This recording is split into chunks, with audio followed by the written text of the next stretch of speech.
সর্বনাশা ড্রাগসের বিরুদ্ধে আরো একবার সফল অভিযান নিলামবাজার পুলিশের। প্রায় 5 কোটি টাকার ইয়াবা ট্যাবলেট সহ জালে 3 পাচারকারী। বালিয়াবাজার সংলগ্ন এলাকায় অভিযান চালিয়ে বড়সড় সফলতা পেল পুলিশ। 16,000 ইয়াবা ট্যাবলেট সহ হাতে নাতে ধরা পড়েছে 3 ড্রাগস মাফিয়া। প্রায় 5 কোটি টাকার ইয়াবা পাচারের সময় পুলিশের জালে আটক খাগাইল এবং কাদারকুল এলাকার 3 জন। ধৃতদের বিরুদ্ধে নির্দিষ্ট ধারায় মামলা নথিভুক্ত করে তদন্ত অব্যাহত রেখেছে পুলিশ। পুলিশ সুপারের গোপন নেটওয়ার্কের সূত্রেই সফলতা লাভ করেছে নিলামবাজার পুলিশ। এই কাণ্ডে আরো গ্রেপ্তারের সম্ভাবনা রয়েছে। সর্বনাশা এই অবৈধ বাণিজ্যে জড়িত একাধিক যুবকের সংশ্লিষ্টতা পেয়েছে তদন্তকারী পুলিশ। ধৃতদের সূত্র হিসাবে ব্যবহার করে জড়িত অন্যান্যদেরও জালে আটকাতে তৎপরতা নিলামবাজার থানার ওসি নিশিরঞ্জন দে। ভোটের মুখে মাদক বিরোধী অভিযানে ফের একবার বড়সড় সফলতা লাভ করল নিলামবাজার থানার পুলিশ।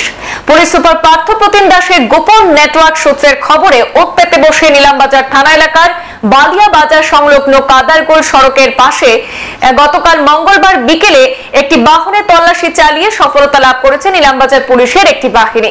কালীগঞ্জ পুলিশ চৌকি এলাকার খাগাইল গ্রামের ইয়াবা পাচারকারী দুর্বৃত্তরা সনবিল উপকূলীয় কাদারকুল এলাকাকে করিডোর করে নিষিদ্ধ ইয়াবা পাচার করার সময় পুলিশের জালে হাতে নাতে ধরা পড়েছে 3 জন। নিলামবাজার থানার ওসি নিশিরঞ্জন দের নিখুঁত অভিযানে কাদারকুলের একাধিক স্থানে পুলিশ জাল বিছিয়েছিল। টার্গেট ছিল একটি চেকিং পয়েন্ট, ধৃতরা এড়িয়ে গেলেও পরেরটিতে নিশ্চয়ই ধরা পড়বে। পুলিশের পরিকল্পনায় কোনো কৈফিয়ত না থাকায় 16,000 নিষিদ্ধ ইয়াবা ট্যাবলেট সহ হাতে নাতে ধরা পড়েছে খাগাইল গ্রামের আব্দুল হাকিমের পুত্র হাসান আহমেদ ওরফে মুশন আহমেদ, মৃত মতিউর রহমানের পুত্র আমির উদ্দিন এবং কাদারকুল গ্রামের ফয়াজ আলীর পুত্র বাকুর রশিদ। ধৃতদের কাছ থেকে উদ্ধার হওয়া বিশাল পরিমাণ ইয়াবার আনুমানিক বাজার মূল্য প্রায় 5 কোটি টাকা এবং 5 কোটি টাকার বেশি হবে বলেও জানা গেছে।